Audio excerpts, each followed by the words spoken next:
Hello, my name is Sarah Willoughby. I'm the author of the book He's Making Diamonds, A Teen's Thoughts on Faith Through Chronic Illness, and the host of the Diamonds Conference, a free online conference for chronically ill Christians. Registration just opened a few weeks ago. If you haven't signed up, go check out the link in the description of this video to head over to my website and do so. I'm super excited about the speaker and topic lineup for January 2022. But today we're going to talk about writing. Writing is hard. Chronic illness is hard. Put them together and they can seem impossible, but I am living proof that they're not.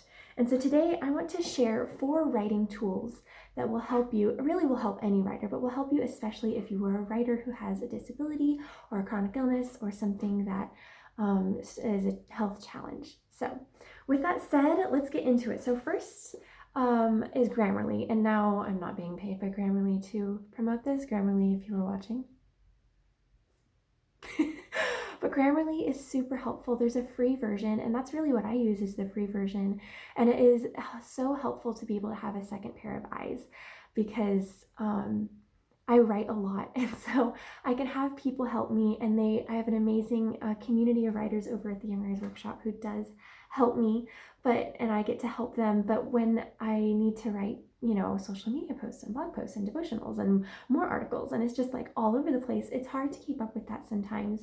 And in general, it's just so helpful to be able to not have to rely on my brain when I have brain fog to catch all of the things, because when you function with brain fog, I've done a few videos on that. Make sure you check them out, but it's challenging. So Grammarly is really helpful, and they're not always right. You always need to check, don't just take spell check at its face value, but it's really helpful because it checks all of the things, emails, social media posts, just everything that you put it on. So I really, really love Grammarly in just being able to alert me to things, and then I get to decide from there how much I want to use of that. So that's really just like a general broad one, but it's really the one I use most. Secondly, dictation tools. So I know that sometimes physical limitations, physical pain can make it difficult to write, whether that's handwriting, whether that's typing. Maybe that's because of joint pain. I know for myself, even just typing was really painful because of the joint pain for a long time. I know that at other points in my chronic illness, it's just been really difficult to sit up or to have that physical energy, because it does take physical energy to hold yourself up or to type or to write or whatever that, like handwrite, whatever that is. And then finally, it also can help sometimes. Sometimes it's easier to communicate verbally rather than through writing when your brain is struggling. And sometimes the opposite is true. And it really depends on where you're at. But sometimes dictation tools can really help that.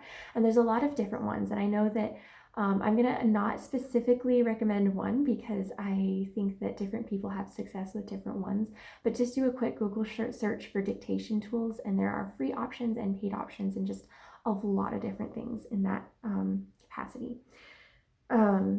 It's really, okay, so I'm getting ahead of myself, but scheduling is another thing. And again, I'm not going to necessarily recommend a specific platform, although there's a lot of different tools that you can use for scheduling social media posts. Most email lists, I think all really email list provider services should also have the ability to schedule things ahead of time. Blogs, you have the ability to schedule things ahead of time.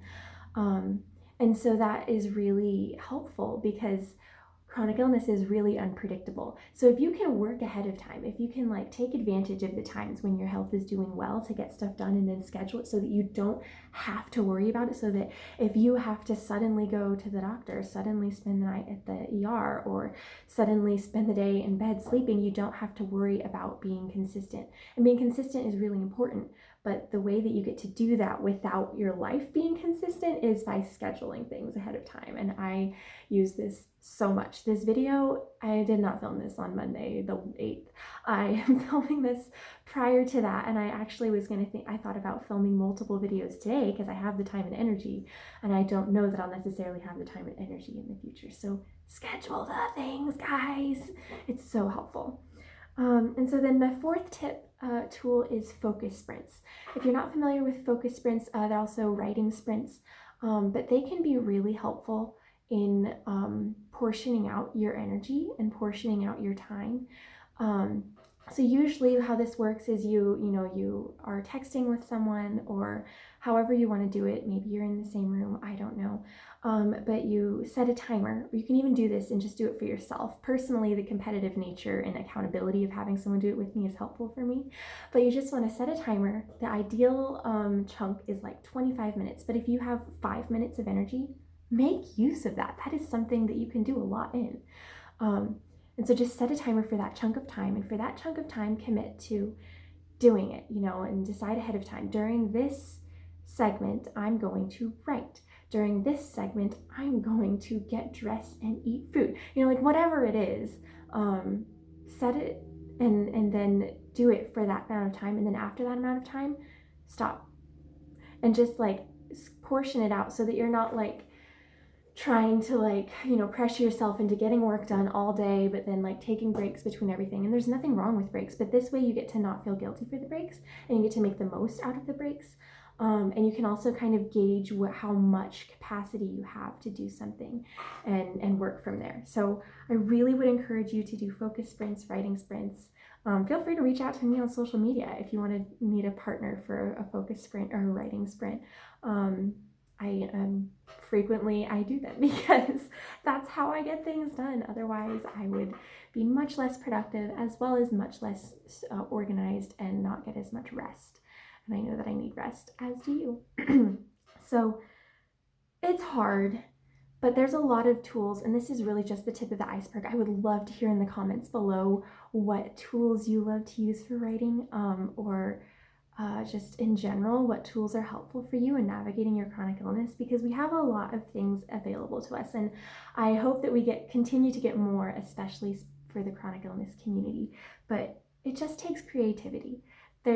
It's challenging.